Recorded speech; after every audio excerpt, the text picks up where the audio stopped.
Annem ölmüş. Bu sabah ya da dün gece bilmiyorum. Merhaba, hoş geldiniz. Bu videoda Yazgı filmini konuşacağız. Yazgı filmi, Albert Camus'un yabancı romanının ruhunu Türk sinemasına taşıyan karanlık bir yapıt. Filmin ilk dakikalarında annesinin ölümünü duyduğu sahnede baş karakter Musa'nın gösterdiği kayıtsızlık, Camus'un Meursault'ünün kitabın ilk cümlesi olan meşhur "Bugün annem öldü, belki de dün, bilmiyorum" sözünü anımsatır. Yazgı, edebiyattan sinemaya bir geçiş yaparak izleyiciyi hayatın anlamı, irade ve kader temalarıyla yüzleştiriyor. Bu videoda öncelikle yönetmenin hayatını, yabancı roman ile yazgı filmi arasındaki uyarlama ilişkisini, ardından Musa karakterinin kader anlayışını, yönetmenin sinema diline ve filmdeki görsel sessizlik dokusunu inceleyeceğiz. Felsefesi olan filmleri seviyorum. Bu da onlardan biri. Bu arada videoyu beğenmeyi, kanala abone değilseniz de abone olmayı unutmayın. Zeki Demirkubuz, Türk sinemasının bağımsız ve felsefi derinliğiyle tanınan bir yönetmenidir. 1964 yılında doğan Demirkubuz, 1990'larda sinema kariyerine C Blok filmiyle başlamıştır. Bu film, insan psikolojisi ve toplumsal sorunlara odaklanan minimalist bir anlatım sunarak dikkat çekmiştir. Demirkubuz, kariyeri boyunca karakter odaklı hikayeler ve varoluşsal temalar üzerine yoğunlaşmış, bu yönüyle uluslararası alanda da tanınmıştır. Filmleri Cannes, Venedik ve Locarno gibi prestijli festivallerde gösterilmiş, özellikle karanlık üzerine öyküler üçlemesi ile felsefi derinliği ile öne çıkmıştır. Bu üçleme insan ilişkileri, ahlak ve hayatın anlamayışını sorgular.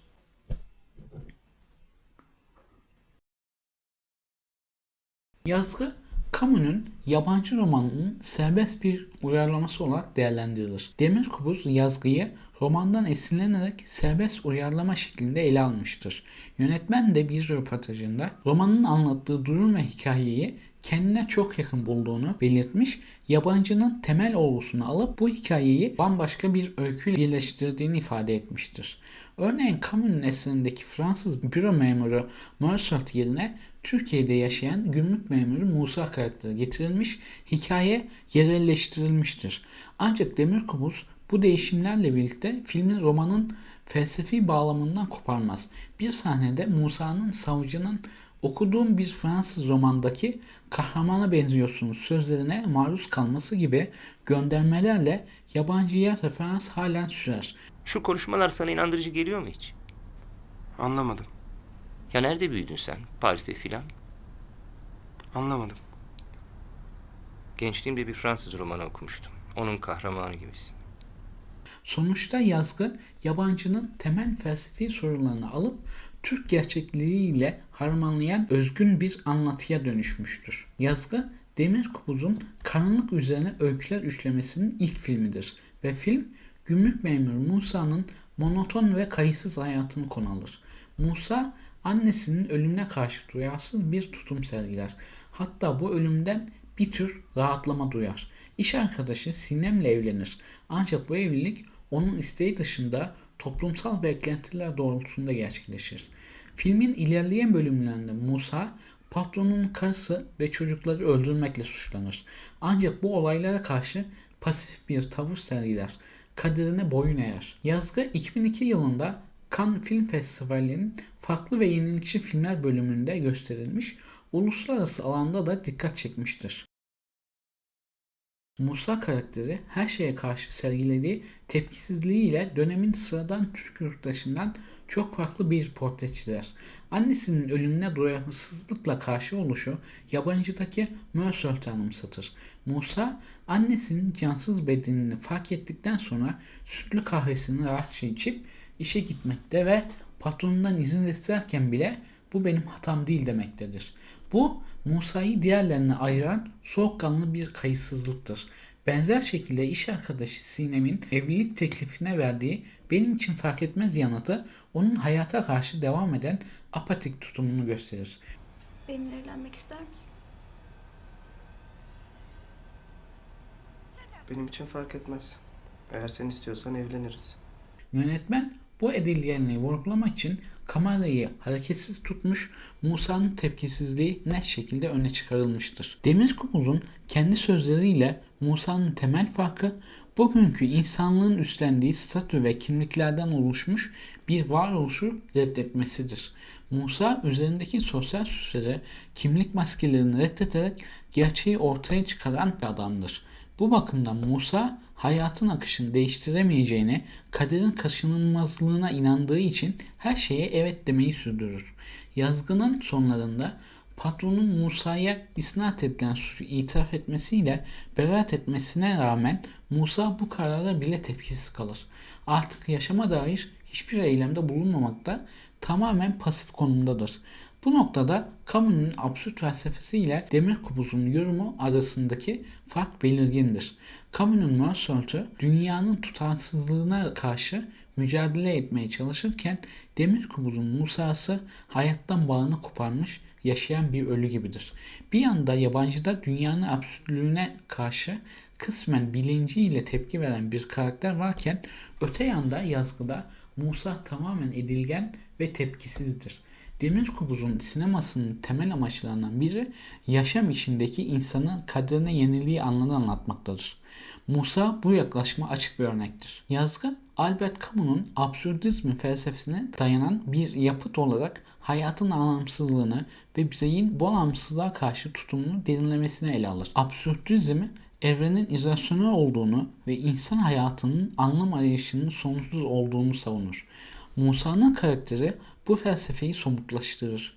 Annesinin ölümüne duyarsızlığı, istemediği bir evliliğe girmesi ve üstüne iftira atılmasına rağmen tepkisizliği hayatın saçmalığını kabul eden bir duruşu yansıtır. Film aynı zamanda kader ve özgür irade arasındaki gerilimi sorgular. Musa'nın adı kaderle bağlantılı bir figür çağrıştırabilir. Ancak onun pasifliği kaderin insan üzerindeki baskısını ve bireyin bu baskıya karşı dirençsizliğini gösterir. Toplumsal normlar da filme önemli bir boyut katar. Musa'nın Cinder'le evlenmesi bireyin toplumsal beklentilere nasıl boyun eğdiğini ve özgürlüğünü nasıl kaybettiğini yansıtır. Camus'un yabancısıyla karşılaştığında yazgı doğrudan bir uyarlama değildir. Ancak esinlenilmiştir. Camus'un romanında Meursault annesinin ölümüne duyarsız kalır ve bir cinayet işler. Ancak Demirkubuz bu temaları Türk kültürüne uyarlayarak yerel bir bağlam sunar. Örneğin Musa'nın içsel çatışması ve diğer karakterlerle ilişkileri Camus'un romanına göre daha derinlemesine işlenir. Türk toplumunun sosyal dokusu filme entegre edilir. Demirkubuz'un sineması aşırıya kaçmayan sade anlatımıyla dikkat çeker. Yazgıda da diyaloglar son derece doğal ve yalın tutulmuştur. Boşu boşuna uzatılmış monologlar yoktur. Yönetmen karakterlerin iç dünyasını ifade etmek için gündelik konuşma tonunu tercih eder. Bu basit anlatım izleyiciyi karakterle özdeşleştirmeye yönlendirir. Ayrıca Demirkubuz filmlerinde hemen hemen hiç arka plan müziği kullanmaz. Kendisi müziğin ortaya çıkan işin eksiklerini kapatacağını düşündüğü için bilinçli olarak sessizliğe yer verir. Yazgının en çarpıcı özelliklerinden biri de bu sessizlik kullanımıdır. Film görece bir sessizlikle başlar. İlk sahnelerde sadece ortam sesleri, uzaktaki televizyon uğultusu duyulur.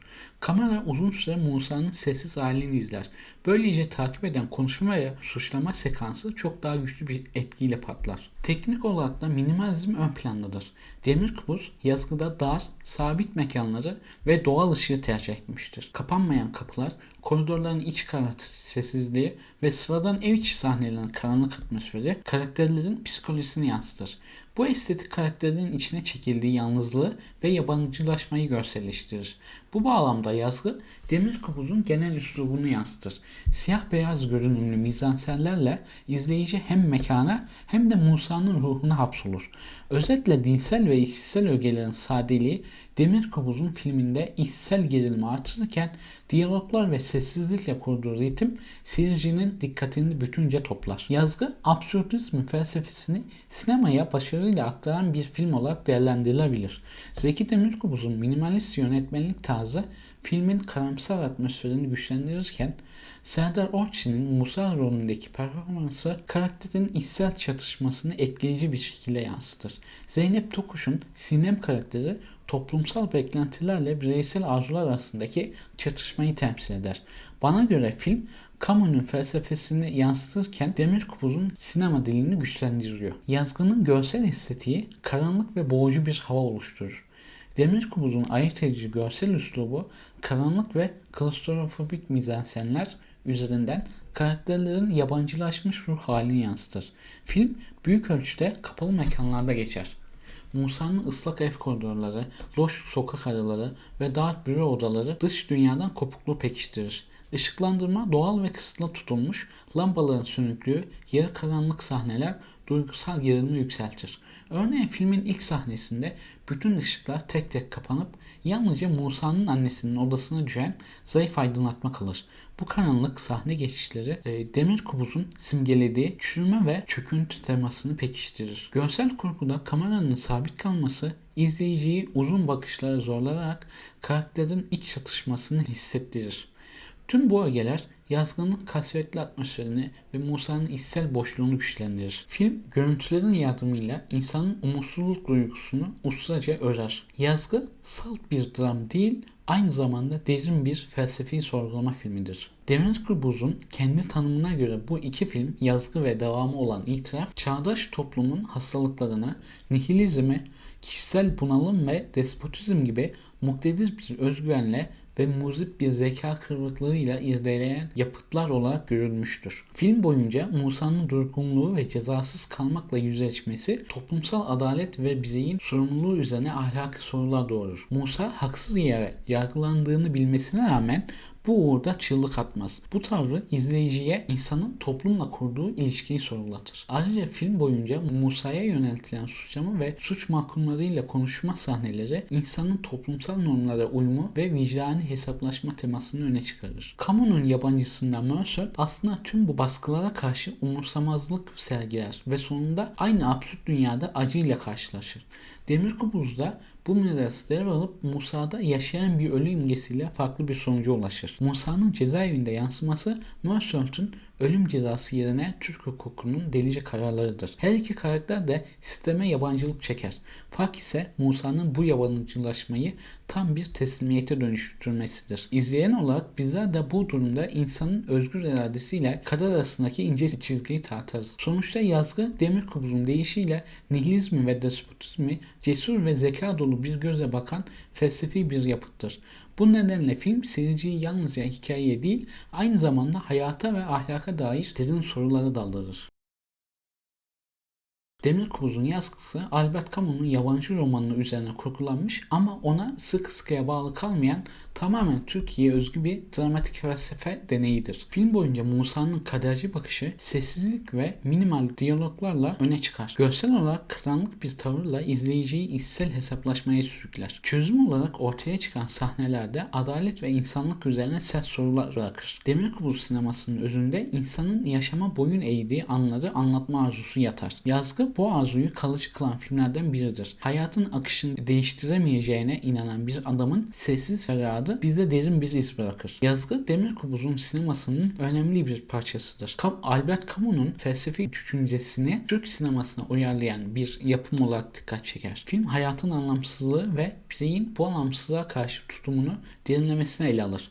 Demirkubuz'un minimalist anlatım tarzı ve karakter odaklı yaklaşımı filmin felsefi derinliğini pekiştirir. Varoluşsal sorgulamalarla ilgilenen izleyiciler için yazgı kaçırılmayacak bir filmdir. İncelememi beğendiyseniz beğen tuşuna basmayı, eksik ya da güzel bulduğunuz yerleri yazmayı unutmayın. Bu film sizde neler çağrıştırdı? Yorumlarınızı bekliyorum. İlk kez izliyorsanız abone olmayı ihmal etmeyin. Hoşça kalın, edebiyatla kalın.